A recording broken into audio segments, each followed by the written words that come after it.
ಜ್ಞಾನಧ್ವನಿ ಕೇಳುಗರಿಗೆ ನಮಸ್ಕಾರ. ಇಂದು ನಮ್ಮ ಜೊತೆ ಶಿವಪ್ಪ ಕಾಟವಾಳು ಅವರಿದ್ದಾರೆ. ಇವರು HD ಕೋಟೆ ತಾಲೂಕಿನ ಕಾಟವಾಳದವರು. ಪ್ರೌಢ ಶಿಕ್ಷಣವನ್ನು ಗಾವಡಗೆರೆಯಲ್ಲಿ ಮುಗಿಸಿ PUC ಪದವಿಗಳನ್ನು ಮಹಾರಾಜ ಕಾಲೇಜಿನಲ್ಲಿ ಮಾಡಿದರು. ಅನಂತರ ಹೊಸಹಳ್ಳಿಯಲ್ಲಿ D.Ed ಮಾಡಿ ಚಾಮರಾಜನಗರದಲ್ಲಿ ಖಾಸಗಿ ಶಾಲೆಯೊಂದರಲ್ಲಿ ಅಧ್ಯಾಪಕರಾದರು. ಸರಳವಾಗಿ ಚಟುವಟಿಕೆ ಆಧಾರಿತವಾಗಿ ವಿಸ್ಮಯ ಜಗತ್ತು ಎಂಬ ಪ್ರಯೋಗಗಳ ಆಧಾರಿತ ಕಾರ್ಯಕ್ರಮಗಳನ್ನು ಶಾಲೆಗಳಿಗೆ ಹೋಗಿ ಕೊಡಲು ಶುರು ಮಾಡಿದರು. ಅನಂತರ 2016ರಲ್ಲಿ ಕಬಿನಿ ಡ್ಯಾಮ್ ಹತ್ತಿರ ಬಿದರಳ್ಳಿಯಲ್ಲಿ ಚಿಗುರು ಶಾಲೆ ಆರಂಭಿಸಿದರು. ಆದಿವಾಸಿ ಕೃಷಿ ಕಾರ್ಮಿಕರ ಬಡ ಮಕ್ಕಳು ಈ ಶಾಲೆಗೆ ಸೇರಿ ಓದಿ ಒಳ್ಳೆಯ ಕೆಲಸಗಳಲ್ಲಿ ಇದ್ದಾರೆ. ವಿಜ್ಞಾನ ಮತ್ತು ಗಣಿತಗಳನ್ನು ಸರಳವಾಗಿ ಹೇಳ್ಕೊಡ್ಬಹುದು ಅನ್ನೋದನ್ನು ಶ್ರೀ ಶಿವಪ್ಪ ಅವರು ನಮಗೆ ತಿಳಿಸಲಿದ್ದಾರೆ. ನಮಸ್ಕಾರ ಶಿವಪ್ಪ ಕಾಟವಾಳು ಅವರೇ. ನಮಸ್ಕಾರ ಸರ್. ಈ ಕಲಿಕೆಯ ವಾತಾವರಣ ಸೃಷ್ಟಿಸಲಿಕ್ಕೆ ಸಮುದಾಯದ ಒಂದು ತೊಡಗಿಸಿಕೊಳ್ಳುವಿಕೆ ಮತ್ತು ನಿಮ್ಮ ತೊಡಗಿಸಿಕೊಳ್ಳುವಿಕೆ ಯಾವ ರೀತಿ ಸಹಕಾರಿಯಾಗಿದೆ? ಅದಕ್ಕೆ ಈ ಕಲಿಯುವ ವಾತಾವರಣವನ್ನು ನಿರ್ಮಾಣ ಮಾಡಬೇಕು ಶಾಲೆಯಲ್ಲಿ.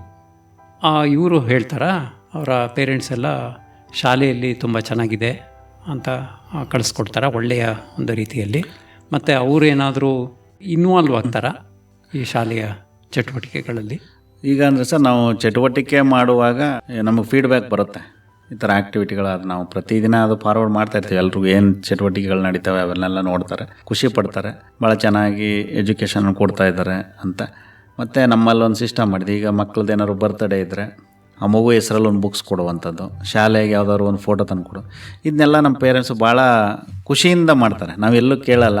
ಅವ್ರು ಯಾರೋ ಈ ಥರ ಕೊಟ್ಟಿದ್ದಾರೆ. ಈಗ ನೆನ್ನೆನೂ ಒಬ್ಬರು ಪಜಲ್ಸ್ಗಳು ತಂದು ಕೊಟ್ಟಿದ್ರು. ಯಾಕೆಂದರೆ ಎಲ್ಲೋ ಹೋಗಿ ನೀವು 1000 ರೂಪಾಯಿ ಖರ್ಚು ಮಾಡೋದು, ಇಲ್ಲೇ ಒಂದು ಇದ್ದರೆ ಅದು 350 ಮಕ್ಕಳು ಅದನ್ನು ನೋಡ್ಬೋದು. ನಾಳೆ ದಿನ ನಿಮ್ಮ ಇದು ಇರುತ್ತೆ. ಆ ಥರದ್ದೆಲ್ಲ ಬೆಳೆಸಿದ್ದೀವಿ. ಅವ್ರಿಗೆ ಬೆಳ್ಕೊಂಡಿದ್ದಾರೆ. ಮತ್ತು ಎಲ್ಲರೂ ಮುಂದೆ ಬಂದು ಅದಕ್ಕೆ ಒಂದು ಚಿಕ್ಕದಾಗಲಿ ಇದನ್ನು ಕೊಡುವಂಥ ಒಂದು ಪ್ರತೀತಿ ಪೋಷಕರು ಬೆಳೆಸ್ಕೊಂಡಿದ್ದಾರೆ. ಕಾರ್ಯಕ್ರಮಗಳಾದಾಗಲೂ ಅಷ್ಟೇ ಭಾಳಷ್ಟು ಸಪೋರ್ಟ್ ಮಾಡ್ಕೊಳ್ತಾರೆ. ಮಾಡ್ತಾ ಬೆಳವಣಿಗೆಯನ್ನು ಇನ್ನೂ ಹೆಚ್ಚಿನ ಬೆಳವಣಿಗೆ ಸಪೋರ್ಟನ್ನು ಕೊಡ್ತಾಯಿದ್ದಾರೆ. ನಿಮ್ಮ ಶಿಕ್ಷಣದ ದೃಷ್ಟಿಕೋನವನ್ನು ಈ ಮಕ್ಕಳ ಪೋಷಕರು ಮತ್ತು ಗ್ರಾಮಸ್ಥರು ಯಾವ ರೀತಿ ಸ್ವೀಕಾರ ಮಾಡಿದ್ದಾರೆ? ಅಂದರೆ ಸರ್, ಇವನ್ನು ನಮ್ಮ ಪೋಷಕರಲ್ಲಿ ನಾವು ಸ್ವಲ್ಪ ಮುಂದೆ ಹೋಗಿ ಶಿಕ್ಷಣವನ್ನು ಕೊಡ್ತಾಯಿದ್ದೀವಿ. ಇವತ್ತು ಒಂದು 3rd ಸ್ಟ್ಯಾಂಡರ್ಡ್ 4th ಸ್ಟ್ಯಾಂಡರ್ಡ್ ಮಗು ಓದ್ತಾ ಇದೆ ಅಂದರೆ ಇವನು ನಮ್ಮ ಉದ್ದೇಶ ಏನಿದೆ, ಜೀವನ ಮಾಡುವಂಥ ಶಿಕ್ಷಣ ಕೊಡಬೇಕು. ನಾನು ಕಾನ್ಸೆಪ್ಟ್ ಇರೋದೈತೆ. ನೀನು PhD ಮಾಡಿ ಮನೇಲಿ ಕೂತ್ರೆ ಇನ್ನೊಬ್ರಿಗೆ ಭಾರ ಆಗ್ತೀವಿ.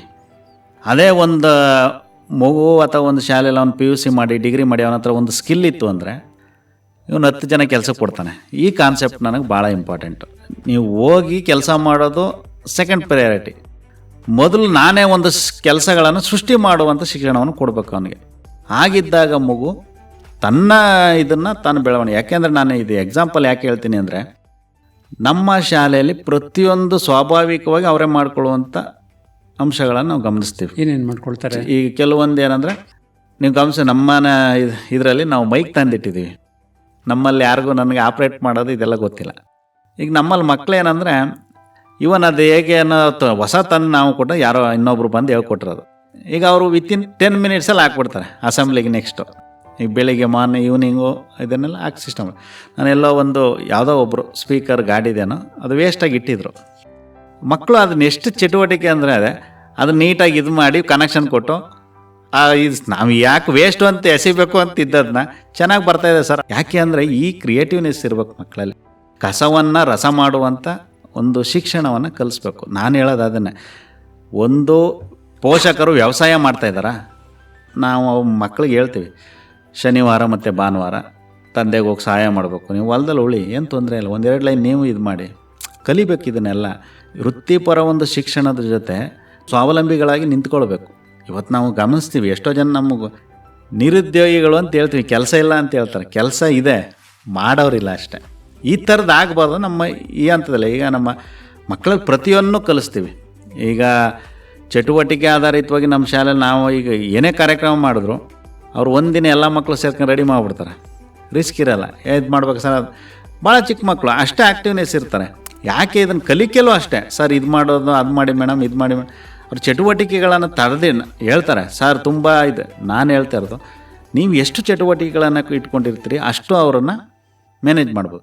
ನನ್ನ ಹತ್ರ ಏನೂ ಇಲ್ಲ ಅಂದರೆ ಮ್ಯಾನೇಜ್ ಮಾಡೋಕ್ಕಾಗಲ್ಲ. ನೀವು ಸುಮ್ಮನೆ ಬಂದು ಕೂತಿದ್ದು ಹೋಗೋ ಶಾಲೆ ಅಲ್ಲ ಇದು. ನೀವು ಮಕ್ಕಳಿಗೆ ನೀವು ಫೀಡ್ ಮಾಡಬೇಕು. ಈ ಏಜಲ್ಲಿ ನಾವು ಚೆನ್ನಾಗಿ ಫೀಡ್ ಮಾಡಿದ್ರೆ ಅದು ತಗೊಳುತ್ತೆ. ಪಾಪ ಅವನು PUC ಹೋದ್ಮೇಲೆ ಅವ್ನಿಗೆ ಹಿಂದಿ ಬರಲ್ಲ, ಇಂಗ್ಲೀಷ್ ಬರಲ್ಲ ಅಂದರೆ ತಪ್ಪು ಯಾರ್ದು? ಮಗುದು ತಪ್ಪಲ್ಲ. ತಪ್ಪಿರೋದಲ್ಲಿ ಶಿಕ್ಷಕರು ತಪ್ಪಿದೆ. ನಾವು ಹೇಳ್ಕೊಟ್ಟಿಲ್ಲ, ಅವನು ಕಲಿಯಲ್ವಾ? ಕಲಿದೇ ಇರೋದಕ್ಕೆ ಅದಕ್ಕೂ ಕೂಡ ಸಾಕಷ್ಟು ವಿಧಾನಗಳಿದೆ ಹೇಗೆ ಕಲಿಸ್ಬೋದು ಅನ್ನೋದು. ಅವ್ನ ಸಮಸ್ಯೆಯನ್ನು ಅರ್ಥ ಮಾಡ್ಕೋಬೇಕು. ಆ ಸಮಸ್ಯೆ ತಕ್ಕ ನಾವು ಚಟುವಟಿಕೆಗಳನ್ನು ಕೊಡಬೇಕು. ಚಟುವಟಿಕೆಗಳು ಕೂಡ ಅದು ಪರಿಹಾರ ಆಗುತ್ತೆ. ಅವನ ವಿಧಾನಗಳನ್ನು ಹೇಳ್ತೀವಿ. ಈ ಥರದಲ್ಲಿದ್ದಾಗ ಕಲಿಕೆಗೆ ಮತ್ತು ಶಿಕ್ಷಣಕ್ಕೆ ಮತ್ತು ವಿದ್ಯಾರ್ಥಿ 3 ಜನ ಇರ್ತಾರೆ. ಶಿಕ್ಷಕ, ಶಿಕ್ಷಣ, ಪೋಷಕರು 3 ಜನ ಹೇಗೆ ಕೆಲಸ ಮಾಡ್ತಾರೆ ಅದ್ರ ಮೇಲೆ ನಡೀತೆ.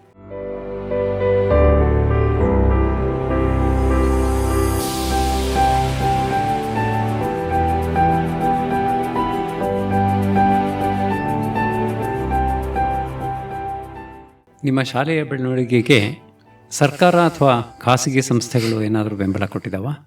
ನಮ್ಮದು ಸರ್ಕಾರದ್ದೇನೂ ಇದಿರಲ್ಲ ಸರ್. ನಮ್ಮದು ಅನ್ಏಡೆಡ್ ಅಂತ ಬರುತ್ತೆ. ಏಡೆಡ್ ಸ್ಕೂಲಲ್ಲ ನಮ್ಮದು. NGO ನಾವು ಮಾಡಿದ್ರು ಅನ್ಏಡೆಡ್ ಸ್ಕೂಲ್ ಅಂತಲೇ ಬರೋದು. ನಮ್ಮದು ಪ್ರೈವೇಟ್ ಸ್ಕೂಲ್ ಅಂತಲೇ ಬರುತ್ತೆ. ಇದರಲ್ಲಿ ಏನಿಲ್ಲ. ಈಗ ಕೆಲವೊಬ್ಬರು ಸಣ್ಣ ಪುಟ್ಟದ್ದು ಸಹಾಯ ಮಾಡ್ತಾ ಬರ್ತಾರೆ. ಮಕ್ಕಳಿಗೆ ಏನಾದ್ರು ಸ್ಪೋರ್ಟ್ಸ್ ಮೆಟೀರಿಯಲ್ಸ್ಗಳು ಖಾಸಗಿ ಸಂಸ್ಥೆಗಳು ಕೆಲವೊಂದಷ್ಟು ಮಾಡ್ತಾರೆ. ನಮಗೆ ಮುಂದಿನ ಹಂತಗಳಲ್ಲಿ ಯಾವ ರೀತಿ ಯೋಜನೆಗಳನ್ನು ಹೊಂದಿದ್ದೀರಾ? ನಂದು ಈಗ M1 ಇಂದ ಹಿಡಿದು 8th ವರೆಗಿದೆ ನಂದು ಶಾಲೆ. ನನ್ನ ಕಾನ್ಸೆಪ್ಟ್ ಇರೋದೇನೆಂದರೆ ಅಪ್ ಟು SLC ವರೆಗೂ ಮಾಡಬೇಕು.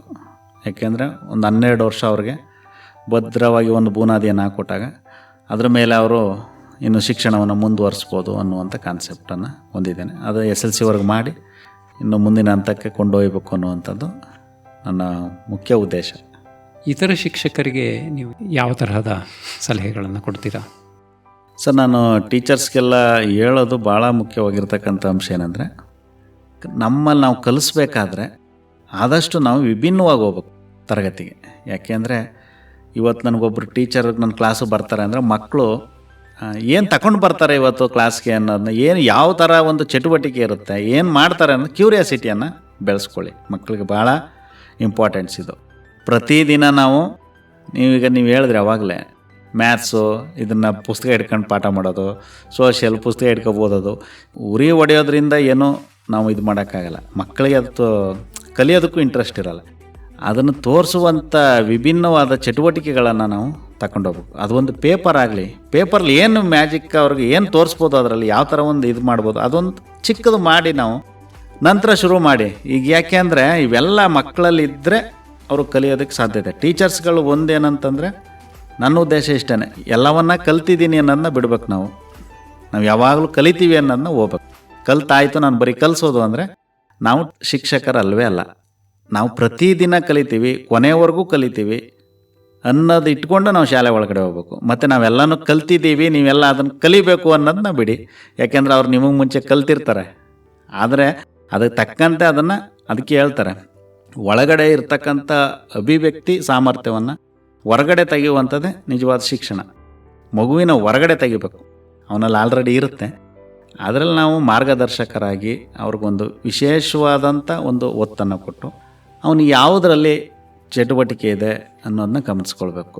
ಆಗಿದ್ದಾಗ ಮಾತ್ರ ಟೀಚರ್ಸ್ಗಳು ನಾವು ಇಷ್ಟಪಡೋದಕ್ಕೆ ಸಾಧ್ಯ. ಎಲ್ಲಾದರೂ ಅಷ್ಟೇ ರ್ಯಾಂಕ್ ಅನ್ನೋದು ಇರಬಾರ್ದು ಮಕ್ಕಳಿಗೆ. First ರ್ಯಾಂಕಲ್ಲಿದ್ದಾನೆ, last ರ್ಯಾಂಕಲ್ಲಿದ್ದಾನೆ. ಇವನ್ ಹಂಗೆ ಹೋಲಿಸ್ಕೊಂಡ್ರೆ ನಾನು last rank student, last bench student.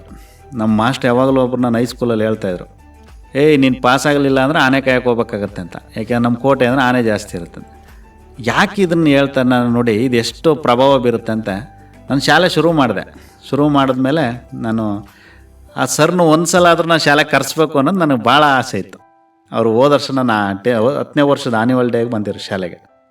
ಅವ್ರು ಒಂದೇ ಮಾತು ಹೇಳಿದ್ದು, ಹೌದು ನಾವೆಲ್ಲೋ ಆವಾಗ ಅಂದಿರ್ತೀವಿ, ರ್ಯಾಂಕ್ ಸ್ಟೂಡೆಂಟ್ಗಳೆಲ್ಲ ಏನಾದರೂ ಅಂತ ಗೊತ್ತಿಲ್ಲ, ಲಾಸ್ಟ್ ಬೆಂಚಲ್ಲಿ ಇರೋರೇ ಒಂದಷ್ಟು ಇದಾಗ್ತಾರೆ. ಯಾಕೆ ಇದನ್ನು ಹೇಳ್ತೀನಿ ಅಂದರೆ, ಅದು ಆ ವಯಸ್ಸಲ್ಲಿ ಏನಾದರೂ ಮಾಡಬೇಕು ಅಂತ ಬಂದಾಗ 100% ಸಾಧ್ಯ ಆಗುತ್ತೆ. ಯಾಕೆಂದರೆ ಇವತ್ತು ಸಾಮಾನ್ಯ ವ್ಯಕ್ತಿ, ನಾನು ಹೇಳ್ತಾರೆ ನಾನೊಬ್ಬ ಸಾಮಾನ್ಯ ವ್ಯಕ್ತಿ, ಇಲ್ಲೇನೂ ಅಲ್ಲ, ನನಗೆ ಯಾರೋ ನನ್ನ ತಂದೆ ತಾಯಿ ಅಥವಾ ಅವರೇನೋ ದೊಡ್ಡ ಇದ್ದಿದ್ದು ಅವರು ನನ್ನ ಬ್ಯಾಕ್ ಬೋನ್. ನಾವು ಹೊರಗಡೆ ಇವತ್ತು ಆ ಶಿಕ್ಷಣ ಇರೋದಕ್ಕೆ ನಾನು ಹೊರಗಡೆ ನಿಂತು ಒಂದು ಸಂಸ್ಥೆನ ಕಟ್ಟಿರುವಂಥದ್ದು. ಹಂಗೇನೆ ನಾವು ಶಿಕ್ಷಕರು ಅಷ್ಟೇ. ಅದು 1ನೇ ತರಗತಿ ಮಗುವಾಗಲಿ ಅದು ಒಳ್ಳೇದಿದ್ದರೆ ಯು ಕ್ಯಾನ್ ಅಕ್ಸೆಪ್ಟ್. ಯಾಕೆಂದರೆ ಆವಾಗ ಆ ಮಗುನೇ ನಿಮಗೆ ಗುರು, ನೀವು ಶಿಷ್ಯನೇ. ಈ ಕಾನ್ಸೆಪ್ಟನ್ನು ಇಟ್ಕೋಬೇಕು ಯಾವತ್ತೂ ಅಷ್ಟೇ. ಇದನ್ನು ಇಟ್ಕೊಂಡು ನಾವು ಮಕ್ಳಿಗೆ ಕಲಿಸ್ತಾ ಹೋದರೆ 100% ನಾವು ನಿಜವಾದ ಶಿಕ್ಷಕರು. ನಾನು ಕಲ್ತಿದ್ದೀನಿ, ನೀವೆಲ್ಲ ನಾನು ಕಲ್ತುಗಳು ಹೇಳೋದನ್ನು ಅಂದಾಗ ಅದು ನಮ್ಮಲ್ಲೆಲ್ಲೋ ಒಂದು ಈಗೋ ಅನ್ನೋದು ಕಾಣಿಸುತ್ತೆ. ನಾವು ಮಾತಿನಲ್ಲಿ ಎಷ್ಟು ಚೆನ್ನಾಗಿ ಮಕ್ಕಳನ್ನು ಹತ್ತಿರದಿಂದ ಇದು ಮಾಡಿ ಅವ್ರಿಗೆ ಮೋಟಿವೇಶನ್ ಕೊಟ್ಟು ಕಲಿಸ್ತೀವೋ ಅದು ಭಾಳ ಸಿಂಪಲ್. ಇದು ಇಲ್ಲ ಅಂತಂದರೆ ನಾನು ಮಾಸ್ಟ್ರು ಬಂದರು, ಮ್ಯಾಥ್ಸ್ ಮಾಸ್ಟ್ರು ಬಂದರು ಮ್ಯಾಥ್ಸ್ ಮಾಡ್ತಾರೆ ಹೋಯ್ತಾರೆ, ಸೈನ್ಸ್ ಅವ್ರು ಬಂದರು ಸೈನ್ಸ್ ಮಾಡ್ತಾರೆ ಹೋಗ್ತಾರೆ. ಆ ಅಟ್ಯಾಚ್ಮೆಂಟ್ ಇರಲ್ಲ. ನೀವು ಅಟ್ಯಾಚ್ಮೆಂಟ್ ಎಷ್ಟು ಚೆನ್ನಾಗಿ ಇಟ್ಕೊಂಡಿರ್ತೀವಿ ಅಷ್ಟು ನಾವು ಅವ್ರಿಗೆ ಹೇಳ್ತಾ ಹೋಗ್ತೇವೆ. ಈ ನಿಟ್ಟಿನಲ್ಲಿ ನಾನು ಎಲ್ರಿಗೂ ಹೇಳೋದು ಇಷ್ಟೇ, ಚಟುವಟಿಕೆ ಆಧಾರಿತವಾಗಿ ಶಿಕ್ಷಣವನ್ನು ಕೊಡಿ, ಕಲ್ತ್ಕೊಂಡು ಹೋಗಿ, ವಿಭಿನ್ನತೆಯನ್ನು ತೋರಿಸಿ. ಇವತ್ತಿಗೂ ನೆನಪು ನಮ್ಮ 90 ವರ್ಷ 100 ವರ್ಷ ನಾವು ಇಲ್ಲದೇ ಇದ್ದರೂ ನೆನಪು ಮಾಡ್ಕೊಳ್ತಾರೆ, ಇಬ್ಬರೂ ನೆನಪು ಮಾಡ್ಕೊಳ್ತಾರೆ ಅವರು. ಆ ನಿಟ್ಟಿನಲ್ಲಿ ನಾನು ಶಿಕ್ಷಕರಿಗೆ ಹೇಳೋದು, ಯಾವಾಗಲೂ ಕಲಿಬೇಕು, ಆ್ಯಕ್ಟಿವ್ ಆಗಿರ್ಬೇಕು, ಚಟುವಟಿಕೆಗಳನ್ನು ಮಾಡ್ತಾ ಶಿಕ್ಷಣವನ್ನು ಕೊಟ್ಟರೆ ಖಂಡಿತವಾಗಲೂ ನಮಗೆ ಅದರಲ್ಲೂ ಈ ವಿಜ್ಞಾನ ಮತ್ತು ಗಣಿತ ಇದನ್ನು ವಿಭಿನ್ನತೆಯಿಂದ ಕಲಿಸ್ಬೇಕು. ಪ್ರತಿಯೊಂದು ವಿಷಯಗಳನ್ನು ಕಲಿಸ್ಬೋದು. ಅದಕ್ಕೆ ಚಿಕ್ಕದಾದಂಥ ಅಂಶಗಳನ್ನು ನಾನೊಂದು ಮ್ಯಾಥ್ಸಲ್ಲಿ ಒಂದು ಇದಿದೆ, ಅದನ್ನು ಹೇಳ್ತೀನಿ ಈಗ. ಲಾಸ್ಟ್ ಒಂದು ಚಿಕ್ಕದಾದ ಒಂದು ಹಾಡಿದೆ, ಅದು ಭಾಳ ಸಿಂಪಲ್ ಇದೆ. ಅದೇನು ಹೇಳ್ತಾರೆ, 1 ಕಾಡಿನ ಮಧ್ಯದೊಳಗೆ 2 ಮರಗಳ ತೋಪಿನಲ್ಲಿ 3 ಕರಡಿಗಳ ಆಡುತ್ತಿದ್ದವು 4 ಮರಿಗಳ ಜೊತೆಯಲ್ಲಿ. 5 ಜನರು ಬೇಟೆಗಾರರು 6 ಬಲೆಗಳ ನೇಯ್ದು ತಂದು 7 ಕರಡಿಗಳಿದ್ದ ನೋಡದೆ 8 ಹಿಡಿದೆವು ಎಂದರು. 9 ಎಂದನು ಅದರಲ್ಲೊಬ್ಬ, 10 ಎಂದನು ಮತ್ತೊಬ್ಬ, ಮತ್ತೆ ಎಣಿಸಿ ನೋಡಿದರಲ್ಲಿ ಎಷ್ಟು ಕರಡಿಗಳಿರುವವು. ಇದು ಭಾಳ ಇಂಟ್ರೆಸ್ಟ್ ಇದೆ. ಕೇಳಬೇಕಾದ್ರೆ ಮಕ್ಕಳು ನಾವು ಹೇಳಿರ್ತೀವಿ, ಈಗೆಲ್ಲ ಎಷ್ಟು ಕರಡಿ ಇದೆಯಪ್ಪ ಅಂದರೆ ಒಬ್ಬ 8 ಅನ್ಬೋದು. 8 ಅಂದವನು ಸ್ವಲ್ಪ ಆಲಿಸಿಲ್ಲ ಅಂತ. ಇನ್ನೊಬ್ಬ ಕೇಳ್ತಾ ಇರ್ತಾನೆ, ಮರಿಗಳೆರಡು ಇದು ಹೇಳು, 7 ಸರ್ ಅಂತ ಹೇಳ್ತಾನೆ. ಇನ್ನೊಬ್ಬ 5 ಅನ್ಬೋದು. ಒಂದು ಮಕ್ಕಳಿಗೆ ಮ್ಯಾಥ್ಸನ್ನು ಇದು ಮಾಡ್ತಾರೆ, ಮತ್ತು ಏಕಾಗ್ರತೆ ಬರುತ್ತೆ. ನೀವು ಹೇಳಿದ ತಕ್ಷಣ ನೋಡೋ ಅನ್ನೋದು ಒಂದು ಬೇಗ ತಗೊಳ್ತವೆ. ಇನ್ನೊಂದು ಕನ್ನಡ ಕಲಿತಾರೆ, ಅದರಲ್ಲೊಂದು ಹಾಡು ಕಲ್ತ್ಕೊಳ್ತಾರೆ, ಕನ್ನಡ ವ್ಯಾಕರಣ ಪ್ರತಿ ನೋಡಿ ಒಂದೇ ವಿಷಯ ಸಾಕಷ್ಟು ಕಲಿತೇವೆ. ಅದರಲ್ಲಿ ಒಬ್ಬ ಕತೆ ಹೇಳ್ಬೋದು, 1 ಕಾಡು ಮಧ್ಯದೊಳಗೆ ಅಂತ. ಈ ವಿಭಿನ್ನತೆಯನ್ನು ಹೇಳ್ಕೊಟ್ಟಾಗ ಎಂಥವ್ರಿಗೂ ಭಾಳ ಹೌದು. ಈ ಹಾಡು ಹೇಳ್ಬಿಟ್ಟು ನಾವು ಕ್ಲಾಸ್ ಶುರು ಮಾಡಿದ್ರೆ ನಿಮ್ಮ ನಾಳೆಗೆ ಒಂದು ಬರುತ್ತೆ ಅಂದರೆ ನಮ್ಮ ಮ್ಯಾಥ್ಸ್ ಟೀಚರ್ ನಾಳೆ ಬರ್ತಾರೆ, ಏನು ತಗೊಂಡ್ರೆ ಆಗ ನೀವು ನೆಕ್ಸ್ಟು ಮ್ಯಾಥ್ಸ್ ಅಂತ ಅವನಿಗೆ ಇದ್ದೇನು ಮ್ಯಾಥ್ಸ್ ಅಂದರೆ ಅನ್ನೋ ಒಂದು ಈ ಕಲ್ಪನೆಗಳನ್ನು ಮಕ್ಕಳಲ್ಲಿ ಬೆಳೆಸ್ಬೇಕು. ಯಾವಾಗ ನಾವು ಕಷ್ಟ ಕಷ್ಟ ಕಷ್ಟ ಅಂತ ಹೇಳ್ತೀವಿ ಆವಾಗ ಆ ವಿಷಯನ ನಿಮ್ಮ ಸಬ್ಜೆಕ್ಟ್ ಮುಟ್ಟಕ್ಕೆ ಹೋಗಲ್ಲ, ಅವರು ಬಿಟ್ಬಿಡ್ತಾರೆ ಅದನ್ನು. ಆ ಟೀಚರು ಇಷ್ಟ ಆಗಲ್ಲ, ಆ ಸಬ್ಜೆಕ್ಟು ಇಷ್ಟ ಆಗಲ್ಲ. ಇವನ್ ನಾನು ನಿಮಗೆ ನೀವು ಬಂದ ತಕ್ಷಣ ನಾನು ಕೇಳಿದಾಗ ಅದನ್ನೇ ಹೇಳ್ದು, ನಾನು BA ಮಾಡಿ ಸೈನ್ಸ್ ಟೀಚ್ ಮಾಡ್ತೀನಿ ಅಂದರೆ ಅದು ವಿಭಿನ್ನತೆ, ವಿಶೇಷತೆ. ಯಾಕೆಂದ್ರೆ ನಾವು ಸೈನ್ಸ್ ಕಲಿತು ಸೈನ್ಸ್ ಪಾಠ ಮಾಡ್ತೀವಿ ಅಂದರೆ ಏನು ಅನ್ಸಲ್ಲ, ಓದಿದ್ದೀರಿ ಅಂತ. ಯಾಕೆ ಇದು ಎಲ್ಲಿ ಬಂತು? ನನ್ನಂಥ ಎಷ್ಟೋ ಮಕ್ಕಳು ಇದ್ದಾರೆ ಆ ಥರದವರು. ಅವಕ್ಕೆ ಇಂಟ್ರೆಸ್ಟನ್ನು ಕ್ರಿಯೇಟ್ ಮಾಡಬೇಕು. ಈ ನಿಟ್ಟಿನಲ್ಲಿ ನಾವು ಹೋಗ್ತಾ ಹೋದಾಗ 100% ಆ ಮಕ್ಕಳ ಕಲಿಕೆನೂ ಕೂಡ ಹೆಚ್ಚಾಗ್ತಾ ಹೋಗುತ್ತೆ.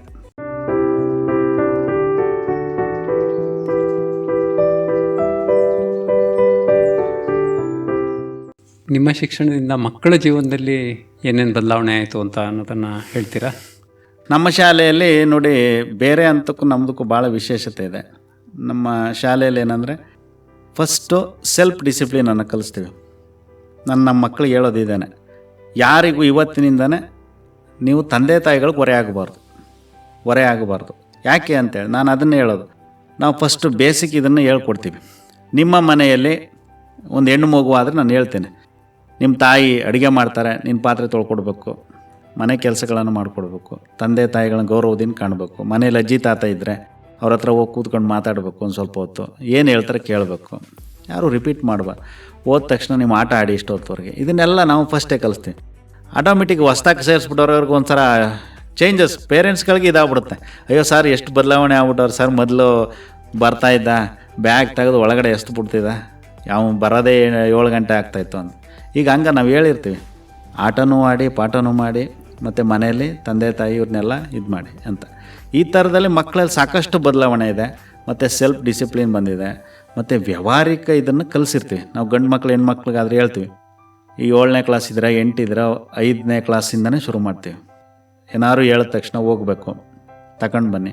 ಅಂಗಡಿಲಿ ಕೇಳಬೇಕು ಎಷ್ಟು. ಯಾಕೆ ಇದನ್ನು ಕಲಿಸ್ತೀವಿ ಅಂದರೆ ಇಟ್ ಈಸ್ ದ ಮೇನ್. ನಾವು ಹೇಳ್ತೀವಿ, ನಿಮ್ಮ ಇರೋ ಅಂಗಡಿಯಲ್ಲಿ 1 kg ಕಳ್ಳ 100 ರೂಪಾಯಿ ಕೊಟ್ಟರೆ, ಸಿಟಿಲಿ ಇರೋದು ಒಂದು ಅಂಗಡಿಗೆ ಹೋಗ್ತೀರಿ, ಅವತ್ತು ಕೇಳಿ ಎಷ್ಟು 1 kg ಗಟ್ಟಲೆ 80 ರೂಪಾಯಿ ಇರುತ್ತೆ. ಯಾಕೆ ಇವ್ರು 100 ರೂಪಾಯಿ ತಗೋತಾರೆ, ಅಲ್ಲಿ ಯಾಕೆ 80 ತಗೊಳ್ತಾ ಇದ್ದಾರೆ? ಇದು ಜೀವನದ ಶಿಕ್ಷಣ. ಇದನ್ನು ಮಾಡಿದಾಗ ನಿನಗೆ ಎಷ್ಟು ಉಳಿಯುತ್ತೆ? 20 ರೂಪಾಯಿ ಉಳಿತಲ್ಲ ನಿಮ್ಮ ತಂದೆ. ಈ ಥರದನ್ನ ನೀವು ಥಿಂಕ್ ಮಾಡಿ ಮನೆಗಳಲ್ಲಿ. ಈಗ ನಿಮ್ಮ ತಂದೆ ನಿಮ್ಮ ಹತ್ರ ಸಾಕಷ್ಟು ಪೇರೆಂಟ್ಸ್ ಹೇಳ್ತಾರೆ, ಸರ್ ಬಂದ ತಕ್ಷಣ 5 ರೂಪಾಯಿ ಕೊಡಬೇಕು ಅಂತ. ನಾವು ಇವ್ರನ್ನ ತಿಂಡಿ ತಿನ್ನಬೇಡಿ ಅಂತ ಎಲ್ಲೂ ಹೇಳಲ್ಲ ಮಕ್ಕಳಿಗೆ. ದಿನ ಯಾರು ಎಷ್ಟು ಖರ್ಚು ಮಾಡ್ತೀರಪ್ಪ ಮನೇಲಿ ಹೋದಾಗ ಅಂದರೆ ಒಬ್ಬ 5 ರೂಪಾಯಿ 10 ರೂಪಾಯಿ ಅಂತೆಲ್ಲ ಹೇಳ್ತಾನೆ. ನಾನು ಬೋರ್ಡ್ ಮೇಲೆ 5 × 365 ದಿನ ಎಷ್ಟು ದುಡ್ಡಾಯಿತು, ಮತ್ತು ನೀನು ಎಲ್ತ್ ಏನಾಯಿತು ಹಾಗಾದ್ರೆ? ನೀನು ಒಂದು 20 ವರ್ಷ ಬರೀ ಕುರ್ಕುರೇನೇ ತಿಂತೀಯ, ಏನಾಗುತ್ತೆ ನಿನ್ನ ಹೊಟ್ಟೆಲಿ ಅಂತ ಹೇಳಿದಾಗ ಆ ಮಗು ಎಸ್ ಸರ್ ಇದು ತಪ್ಪು, ಇದು ನನ್ನ ಆರೋಗ್ಯಕ್ಕೂ ಇದಿದೆ ಅಂತ ಕೇಳಿದೆ. ಇದು ಮಕ್ಕಳಲ್ಲಿ ಜೀವನದ ಶಿಕ್ಷಣವನ್ನು ಕಲಿಯೋದಕ್ಕೆ ಭಾಳ ಮುಖ್ಯ. ನಾವು ಇದನ್ನು ಕಲಿಸ್ಬೇಕು. ಶಿಕ್ಷಣ ಅಂದರೆ ನಾವು ಅಂದ್ಕೊಂಡಿರ್ತೀವಿ. ನಾನು ಸಾಕಷ್ಟು ಕೇಳಿದ್ದೀನಿ, ಯಾಕೆಂದರೆ ಇವನ್ ನಾನು 2nd ಕ್ಲಾಸ್ ಸ್ಟೂಡೆಂಟು. ನೀವು ಹೇಳಿದ ಸ್ಟಾರ್ಟಿಂಗ್ ಬಂದಾಗ ಹೇಳ್ತಾಯಿದ್ರಿ ನಾವು 10ನೇ ಕ್ಲಾಸ್ಗೆ. ಹೌದು, ನಾನು PUCಗೆ ಹೋದಾಗ ಶುರು ಮಾಡಿದ್ದು. PUCಗೆ ಹೋದಾಗ ಯಾಕೆಂದರೆ ನಾನು ನಮ್ಮ ಅಣ್ಣ ಇಲ್ಲೇ ಕ್ಯಾತ್ನಳ್ಳಿ ಅಷ್ಟಲ್ಲಿ ಇದ್ವಿ ನಾವು. ಆವಾಗ ನಾನು ಬರೀ ನಿದ್ದೆ ಮಾಡೋದು ನಂದು ಕೆಲಸ. 9 ಗಂಟೆ ಆದ್ರೆ ನಿದ್ದೆ ಜಾಸ್ತಿ, ನಿದ್ದೆ ಮಾಡ್ತೇನೆ. ನಮ್ಮ ಅಣ್ಣ ಪಾಪ ಅವನು ಬೆಳಿಗ್ಗೆ 4 ಗಂಟೆಗೆ ಎದ್ದು ಹೋದನು, ಮತ್ತು 10:30 11 ಗಂಟೆಲ್ಲ ಹೋದನು. ಅಂದರೆ ಯಾಕೆ ಇದನ್ನು ಹೇಳ್ತೀನಿ ಅಂದರೆ, ನಾವು ಚಟುವಟಿಕೆ ಕೆಲವೊಬ್ರಿಗೆ ಒಂದು ಸಾರಿ ಕಲಿಬೋದು, ಇನ್ನೊಂದು ಗೊತ್ತಾಗ್ಬಿಡುತ್ತೆ. ಅವನು ನನಗಂತೂ ಕಡಿಮೆನೇ ಮಾರ್ಕ್ಸು.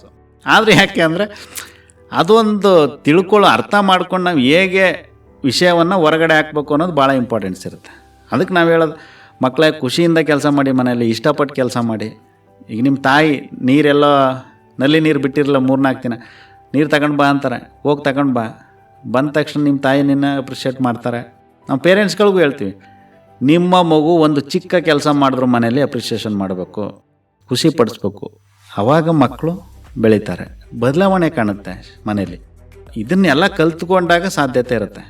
ಇಲ್ಲ ಅಂದರೆ ನಾವಿಲ್ಲಿ ನಮ್ಮ ಪಾಡಿಗೆ ನಾವು ಈ ಕಡೆ ಹೇಳ್ಕೊಡ್ತೀವಿ, ನಿಮ್ಮ ಪಾಡಿಗೆ ನೀವು ಮನೇಲಿ ಏನೋ ಮಾಡಿದ್ರೆ ಅದು ಇರುತ್ತೆ. ಇಲ್ಲಿ 3 ಜನ ಇರಬೇಕು, ಪೋಷಕರು ಇರಬೇಕು, ಟೀಚರ್ಸ್ ಇರಬೇಕು, ಮತ್ತು ಮಕ್ಕಳು. ಇವ್ರು 3 ಜನ ಕರೆಕ್ಟ್ ಇದ್ದರೆ ಮಾತ್ರ ಕಲಿಕೆಗಾಗುತ್ತೆ. ಇವ್ರು 3ರಲ್ಲಿ ಒಬ್ಬರು ಇದಾದರೂ ಎಫೆಕ್ಟ್ ಮಗು ಮೇಲೆ ಬೀಳುತ್ತೆ ಅನ್ನುವಂಥದ್ದು.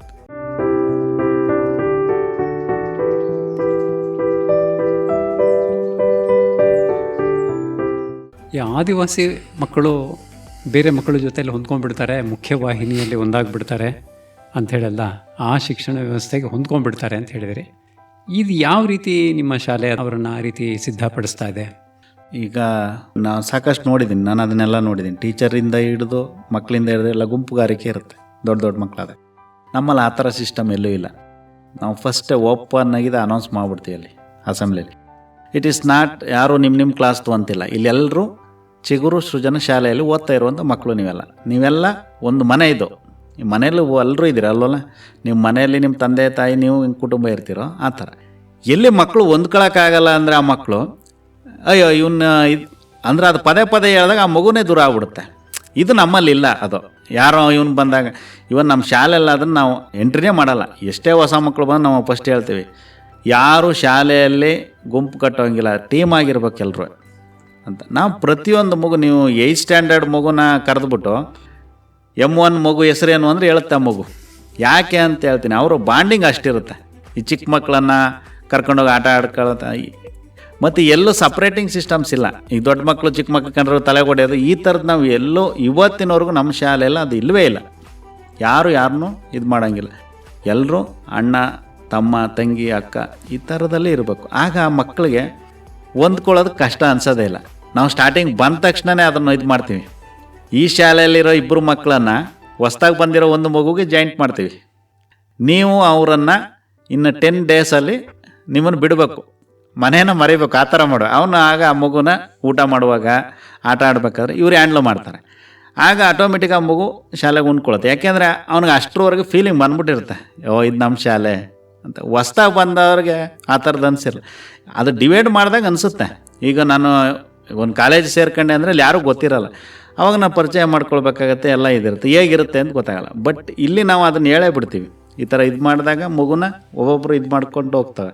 ಆಗ ಅವರು ಈ ಮಕ್ಕಳ ಜೊತೆನೂ ಅಷ್ಟೇ, ಅವರೆಲ್ಲೂ ನಾವು ಆ ಇದರಿಂದ ಬಂದರು ಅಂತ ತೋರಿಸೋದೇ ಇಲ್ಲ ಅವರು. ಇವರು ಅಷ್ಟೇ, ಅವ್ರು ಅಲ್ಲಿ ಬಂದವ್ರೆ ಅಂತ ಈ ಮಕ್ಕಳು ತೋರಿಸೋದು.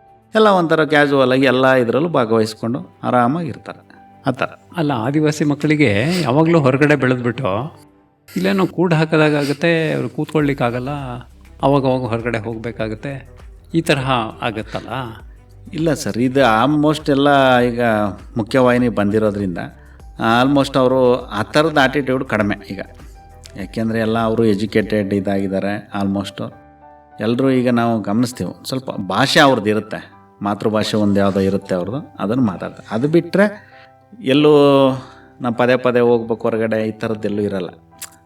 ಇದ್ದಿದ್ದ ಅವ್ರು ಆಲ್ರೆಡಿ ಮುಖ್ಯವಾಹಿನಿ ಬಂದಿರೋದ್ರಿಂದ ಶಿಕ್ಷಣದ ಬಗ್ಗೆ ಇದೆಲ್ಲ ಸ್ವಲ್ಪ ಇದೆ.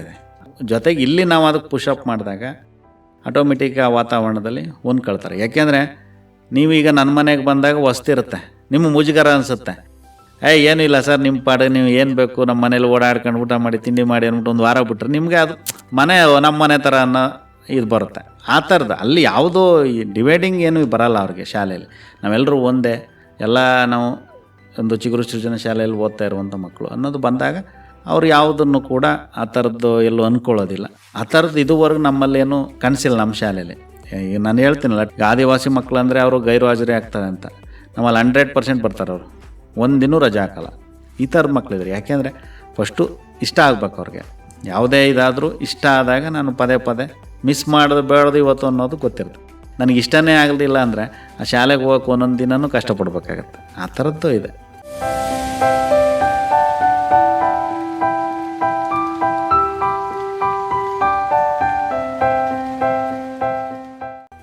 ಇದೇ ಶಾಲೆಯನ್ನು ವಿಸ್ತಾರ ಮಾಡ್ತಾ ಹೋಗ್ತೀರಾ ಅಥವಾ ಬೇರೆ ಕಡೆಗಳಲ್ಲಿ ಇದೇ ತರಹದ ಶಾಲೆಗಳನ್ನು ಸ್ಥಾಪಿಸುವಂಥ ಉದ್ದೇಶ ಏನಾದರೂ ಇದೆಯಾ?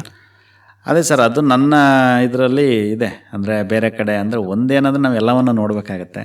ಸ್ಥಳದ ಇದು ಮತ್ತು ಎಕನಾಮಿಕಲಿ ಇದನ್ನೆಲ್ಲ ನೋಡಬೇಕು. ಸದ್ಯದಲ್ಲಿ ಈಗ ನಮ್ಮಲ್ಲಿ ಇರುವಂಥದ್ದು ಇನ್ನೂ ನಾವು ಅಲ್ಲಿ ಇನ್ನೂ ಸಾಕಷ್ಟು ಡೆವಲಪ್ಮೆಂಟ್ಸ್ ಇದೆ. ನಮ್ಮದು ಕ್ಲಾಸ್ ರೂಮ್ಸು ಇದು ಹಂತವಾಗಿ ಮಾಡ್ಕೊಂಡು ಹೋಗ್ತಾ ಇದ್ದೀವಿ. ಅದರಿಂದ ಏನಂದರೆ ಒಂದು ಕಡೆ ಸದ್ಯದಲ್ಲಿ ಈಗ ಅದನ್ನು ನಾವು ಆದಷ್ಟು ಒಂದು ಹಂತಕ್ಕೆ ತಗೊಂಡೋಗಿ, ನನ್ನ ಉದ್ದೇಶ ಇರೋದು ಇಷ್ಟೇ. ಯಾಕೆಂದರೆ ಇನ್ನೊಂದು 10 ವರ್ಷ ಕಳೆದ್ರೆ ಈಗ ನಮ್ಮ ಶಾಲೆ ಮಕ್ಕಳೆಲ್ಲ ಹೊರಗಡೆ ಬಂದಿರ್ತಾರೆ, ಆಲ್ಮೋಸ್ಟು ಎಲ್ಲೆಲ್ಲಿ ಏನೇನು ಮಾಡ್ತಾಯಿದ್ದಾರೆ ಅನ್ನೋದು ಗೊತ್ತಾಗುತ್ತೆ. ಆ ನಿಟ್ಟಿನಲ್ಲಿ ನಂತರ ಇದಾದಮೇಲೆ ಇನ್ನೊಂದು ಏನಂತಂದರೆ ಈಗ ನಾವು ನೆಕ್ಸ್ಟ್ ಇಯರಿಂದ ಈಗ 9th to 10 ಅದನ್ನು ರೆಸಿಡೆನ್ಸಿಯಲ್ಲಿ ಇದು ಮಾಡೋಣ ಅಂತಲೂ ಇದ್ದೀವಿ. ಅಲ್ಲೇ ಶಾಲೆ ಇದರಲ್ಲೇ ರೆಸಿಡೆನ್ಸಿಯಲ್ ಮಾಡಿ ಅಲ್ಲೇ ಉಳ್ಕೊಳ್ಬೇಕು ಒಂದು 50 ಮಕ್ಕಳು ಆ ಥರ 24/7. ಯಾಕೆಂದರೆ ನಾನು 92ರಲ್ಲಿ ನಾನು ಓದ್ಬೇಕಾದ್ರೆ ನಮ್ಮ ಶಾಲೆಯಲ್ಲಿ ನಾನು ಮನೆಗೆ ಹೋಗಿದ್ದೇ ನೆನಪಿಲ್ಲ 5-6 ವರ್ಷ. ಯಾಕೆಂದರೆ ಆ ಶಾಲೆ ಟೀಚರ್ಸು ಅಲ್ಲೇ ಮಲ್ಕೊಳ್ಳೋರು. ಇಡೀ ನಮ್ಮ ಊರಲ್ಲಿ ಅದೇ ಹೇಳ್ತಾಯಿತ್ತು, ಯಾವ ಮಕ್ಕಳು ಮನೇಲಿ ಇರ್ತಿರಲಿಲ್ಲ. ಹೆಣ್ಮಕ್ಳು ಕೂಡ 9 ಗಂಟೆ ರಾತ್ರಿವರೆಗೂ ಓದ್ಕೊಂಡು ಮನೆಗೆ ಹೋಗ್ತಿದ್ರು.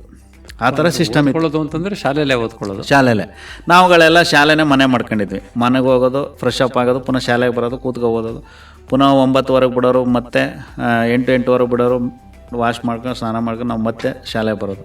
ಈ ಥರದ್ದು ಒಂದು ಆಟಿಟ್ಯೂಡ್ ಅದು ಭಾಳ ತುಂಬ ಚೆನ್ನಾಗಿತ್ತು ಅದೇ ಶಾಲೆಯಲ್ಲಿ. ಊಟಕ್ಕೆ ಮಾತ್ರ ಆಗಿ ಮನೆಗೆ ಹೋಗ್ತೀವಿ. ಈ ಥರ ಬಿಸಿ ಊಟ ಎಲ್ಲ ಇರಲಿಲ್ಲ, ಮಲ್ಕೊಳ್ತಾ ಇದ್ವಿ ಊಟ ಶಾಲೆಯಲ್ಲೇ.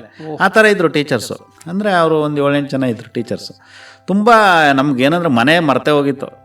ಅದಿಷ್ಟೇ. ಯಾಕೆ ಅಂದರೆ ಆವಾಗ ಮನೇಲಿ ದೀಪ ಇರೋದು, ಅವರು ಸೀಮೆಣ್ಣೆ ಬುಡ್ಡಿಗೆ ಅವರು ದುಡ್ಡು ಕೊಟ್ಟು ಎಣ್ಣೆ ಹಾಕಿಸಿ ನಮ್ಗೆ ಓದಿಸ್ತಿದ್ದು ಟೀಚರ್ಸು. ಅಂದರೆ ಅವಾಗಲೇ ಅಲ್ಲಿ ಒಂದು 250-300 ಮಕ್ಕಳಿದ್ರು. ಈಗ ಅದೇ ಶಾಲೆಯಲ್ಲಿ ಬರೀ 28 ಮಕ್ಕಳಿದ್ದಾರೆ.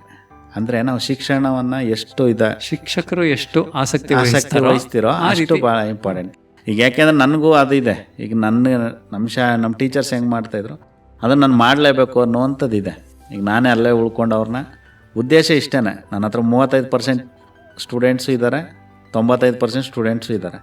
ನನಗೆ ಇಂಪಾರ್ಟೆಂಟ್ ಇಬ್ಬರೂ. 35ರವರು ಇವ್ನು 50 ಮಾಡಬೇಕು, 95 ಇರೋರು 100 ಮಾಡಬೇಕು ಅನ್ನೋದು ನನ್ನ ಕಾನ್ಸೆಪ್ಟ್. ಮಕ್ಕಳು ಕಲಿಸ್ತಾರ ಈ ಥರ ಮಕ್ಕಳಿಗೆ? ಹೌದು ಸರ್. ನಾವು ಇಲ್ಲಿ ಸ್ಲೋ ಲರ್ನರ್ಸ್ ಅಂತ ಇದ್ದಾಗ ಒಬ್ಬ ಮೀಡಿಯಮು, ಒಬ್ಬ ಫಾಸ್ಟ್ ಲರ್ನರ್ಸು, ಮಧ್ಯ ಸ್ಲೋ ಆಗ್ತೀವಿ. 3 ಮೆಂಬರ್ಸ್ ಇರ್ತಾರೆ. ಇವರಿಬ್ಬರು ಅವನ್ನ ಎಳ್ಕೋಬೇಕು ಜೊತೆಗೆ.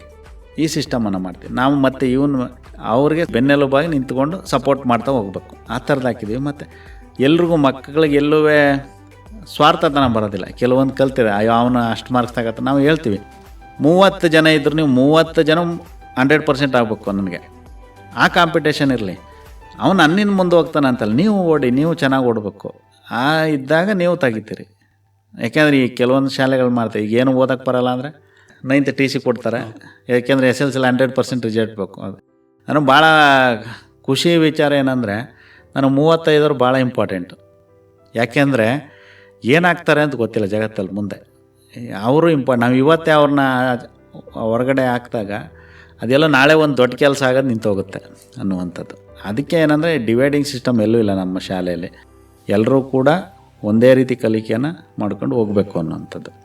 ಅಂತೂ ನೋಡಿ ಕಲಿಯೋದಕ್ಕಿಂತ ಮಾಡಿ ಕಲಿಯೋದು ಹೆಚ್ಚು ಪರಿಣಾಮಕಾರಿ. ಮತ್ತು ಶಿಕ್ಷಣ ಯಾವಾಗಲೂ ಜೀವನ ನಡೆಸೋದಕ್ಕೆ ಸಾಧನ ಆಗಿರಬೇಕು. ಶಿಕ್ಷಣ ಪಡೆದವರು ತಮ್ಮ ಜೀವನವನ್ನು ನಡೆಸೋ ಹಾಗಾಗಬೇಕು ಅನ್ನುವಂಥ ಒಂದು ವಿಚಾರಗಳನ್ನು ಇಟ್ಕೊಂಡು ತಾವು ಶಾಲೆಯನ್ನು ಮಾಡಿದ್ದೀರಾ. ಈ ಶಾಲೆಯ ಬಗ್ಗೆ ಮತ್ತು ನೀವು ಕಲಿಸುವ ವಿಧಾನಗಳ ಬಗ್ಗೆ ತಿಳಿದು ನಮ್ಮ ಕೇಳುಗರಿಗೂ ಕೂಡ ಕುತೂಹಲ ಉಂಟಾಗಲಿದೆ ಅಂತ ಅನಿಸುತ್ತೆ. ತಮಗೆ ಧನ್ಯವಾದಗಳು. ನಮಸ್ಕಾರ. ನಮಸ್ಕಾರ ಸರ್, ಧನ್ಯವಾದಗಳು.